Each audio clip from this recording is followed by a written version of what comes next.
the program that I put together in 2002, I filmed an interview with Chief Justice Rehnquist, and that was a really unique opportunity, obviously. But Chief Justice Rehnquist, many of you know, at that time, was a young 27-year-old law clerk to Justice Robert Jackson. And he was the law clerk at the time the steel seizure case was decided. Reading between the lines, I think he helped draft that decision for Justice Jackson. A simple point that Chief Justice Rehnquist made in that video. By the time this case got to the Supreme Court, there really wasn't a sense in this country that we were at risk. Fighting in Korea had come to a lull. People in the United States were more worried about this battle between the New York Yankees and the Brooklyn Dodgers that summer than they were about this steel seizure issue. And so there was a sense that these dire military warnings by Secretary Lovett and others were just very much overblown. Jackson went on to say in his concurrence so eloquently, presidential power was at its high point in this theater of war. Presidential power, the president's power, is at its high point on the field of battle in foreign lands. It's at its lowest ebb on American turf, especially when the president has acted without congressional or constitutional support. So applying these lessons to the Bush wiretap program, I argued that the Bush administration's gathering up of phone calls and emails bumped up against the Constitution in a number of ways and failed to survive that collision. It's problematic enough when the executive branch does an end run around Congress and bypasses this legislative scheme that was specifically put in place for just this type of domestic surveillance, the FISA law. But the problems only multiply tenfold in a situation like this, where the chief executive actions collide with fundamental rights of citizens and with U.S. residents under the Bill of Rights, specifically in this case under the Fourth Amendment that requires a neutral and detached magistrate to give a warrant, usually. In such a case, the president's power is at rock bottom. In fact, it arguably falls, and I argued this to Senator Specter and others, it arguably falls in a category even lower than President Truman in the steel seizure case, because we now have these individual rights that are potentially being lost. There's no question, ladies and gentlemen, that President Truman believed passionately in 1952 that his actions were necessary to protect American troops, to protect soldiers in Korea, to safeguard the nation. There's no question in my mind that President George W. Bush believed fervently that the warrantless surveillance of certain communications by citizens or residents in the United States was necessary to carry out his administration's daunting war on terror. Yet, as Senator Specter aptly stated during the give and take of the hearings, this doesn't provide a blank check to any president. Congress and the courts, in fact, have a duty to correct the situation, have a duty to step in and stop the president if the executive branch commits an error in assessing its own powers. It may be true that in the immediate aftermath of the aggression of 9/11, the president's powers take on a real heightened importance, even on the in America on the domestic front.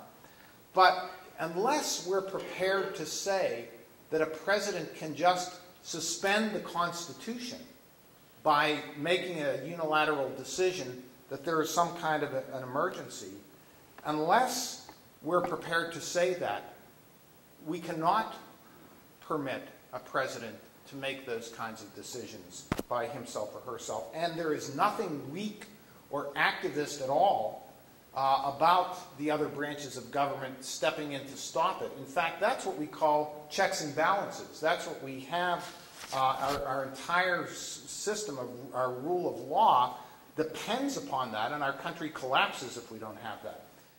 What we've learned from experience is that times of crisis are usually when we make the worst decisions in hindsight. And that's true not just in America, but in any country.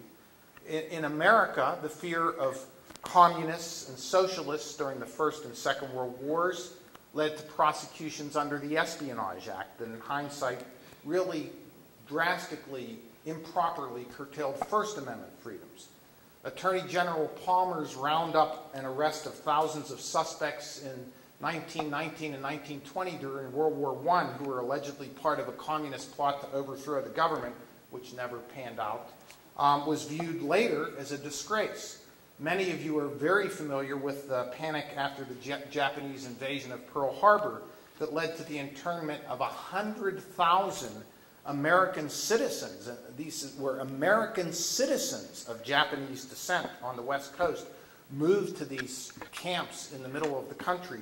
And the infamous Korematsu case that I think the Jackson Center also did a program on, that was later vilified, and the Solicitor General of the United States publicly apologized and remunerations were paid to those families. So times of crisis are when we make the biggest mistakes. On the other hand, there are real reasons for doing these things. President Lincoln was criticized repeatedly for suspending writs of habeas corpus during the Civil War, arguably in violation of the Constitution. And he would say, well, I'm not sure what good this Constitution is going to be for us if we don't have a country anymore. The fascinating thing, I think, ladies and gentlemen, about being alive at a time like this, it's a complex, fascinating, complex, admittedly dangerous time in our country's history, is that we get a direct view into the minds of public servants, great public servants like Robert H. Jackson, who have taken steps to prevent overreaching during times of crisis for the sake of preserving this democracy. Our fear of terrorism in the United States today may prove to be accurate. It may prove to be greatly exaggerated, and we aren't going to know for probably quite a long time until the web of history is finally woven.